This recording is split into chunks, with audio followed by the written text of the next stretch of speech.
Welcome everybody. Today we are going to talk about measurement of radiographic parameters in adolescent idiopathic scoliosis. Before we go into the measurement of parameters, we have to learn certain terms. What are these terms? The first is end vertebra.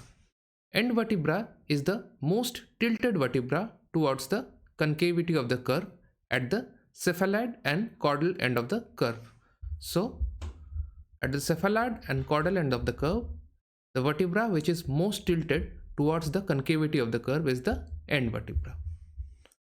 The next definition is apex or apical vertebra. It is the most laterally displaced vertebra from the midline. So if we draw the midline, the vertebra which is most laterally displaced from the midline is the apex or apical vertebra. The next is neutral vertebra. What is this neutral vertebra? It is vertebra on either side of the apical vertebra that demonstrates no rotation. That is, the pedicles are symmetrical. So if you look at this diagram, this vertebra has maximal tilt towards the concavity of the curve and is the end vertebra. Below this vertebra, we have this vertebra which has symmetrical pedicles. That is, it has no rotation. So this is the neutral vertebra. The next vertebra is stable vertebra. For stable vertebra, we have to draw the CSVL, which is the central sacral vertical line. This is a vertical line from the center of the sacrum. Now, below the end vertebra, the most cephalad vertebra or the most proximal vertebra, which is equally bisected by this CSVL, becomes the stable vertebra. Now coming to Cobb angle and bending Cobb's angle. The Cobb angle is an angle between lines drawn along the superior end plate of the superior end vertebra and the inferior end plate of the inferior end vertebra. And the angle between these two becomes the Cobb angle. Alternatively, perpendicular can be dropped from these two lines and this angle becomes the Cobb angle. Similarly, for the lumbar curves, we draw the Cobb angle.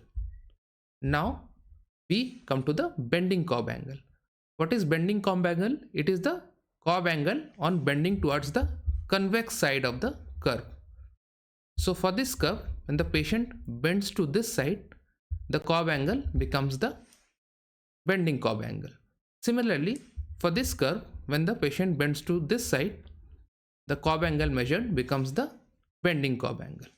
What is the importance of this bending Cobb angle? It gives an idea about the flexibility of the curve. And secondly, it forms a structural criteria for minor curve. So we have already seen that all major curves are considered structural.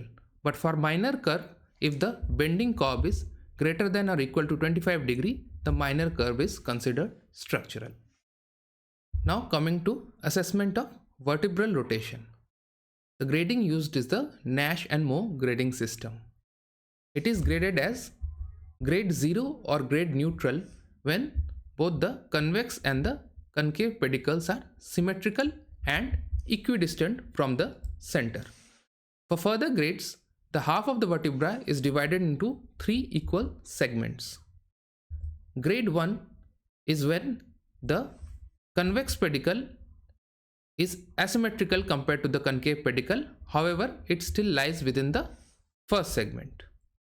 And the concave pedicle starts disappearing. In grade 2, the convex pedicle has moved to the second segment and the concave pedicle has almost disappeared. In grade 3, the convex pedicle has moved to the third segment and the concave pedicle has completely disappeared.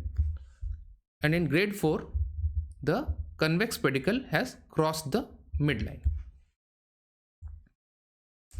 Next is assessment of coronal balance. For coronal balance, we have to draw 2 lines. First is the vertical line from the center of the C7 vertebral body. This is known as the C7 plumb line.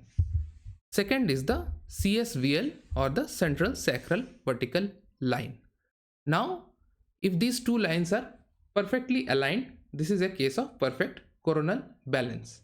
Otherwise, some degree of coronal imbalance is present, which is the distance between these two lines. For measurement, we can take the distance from the lateral edge of the radiograph to the CSVL, which is the perpendicular distance, and the perpendicular distance from the lateral edge of the radiograph to the C7PL or the C7 plumb line.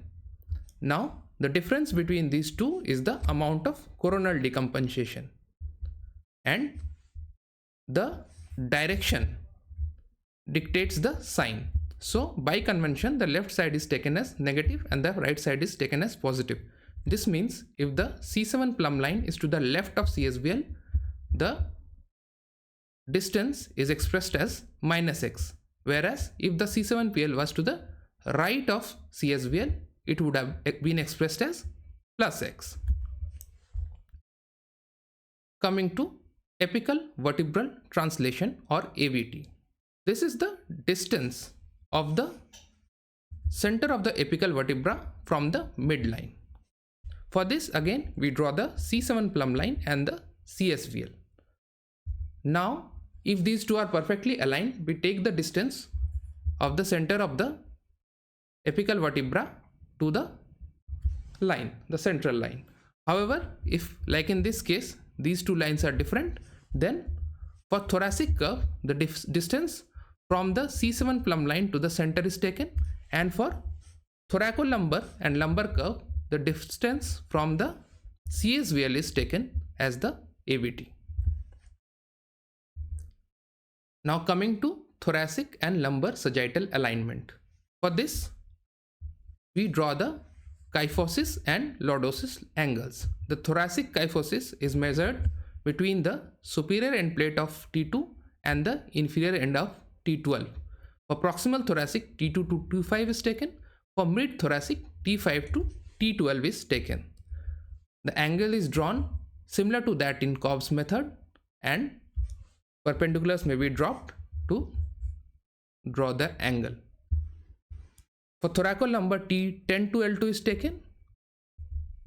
For lumbar, there is a change that the lower part, which is S1, the superior end plate is taken. So in other cases, you draw the line from the superior end plate of the superior vertebra and the inferior end plate of the inferior vertebra. But in lumbar lordosis, you draw the line from the superior end plate of T12 and also along the superior end of S1.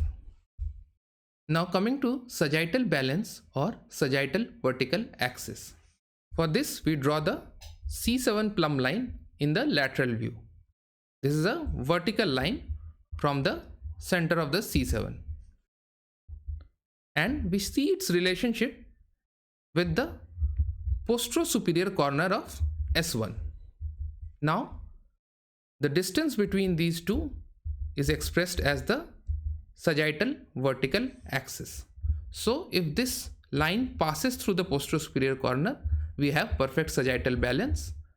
If this line passes anterior to the postero-superior corner, it is known as positive sagittal balance. And if this line passes posterior, it is known as negative sagittal balance. So friends, this was a video demonstrating the important measurements in the radiographs of adolescent idiopathic scoliosis. If you like these videos, please hit the like button and subscribe to the channel for further videos. Also, comment in the comment section regarding the topics you will like to be covered in the future videos. Thank you.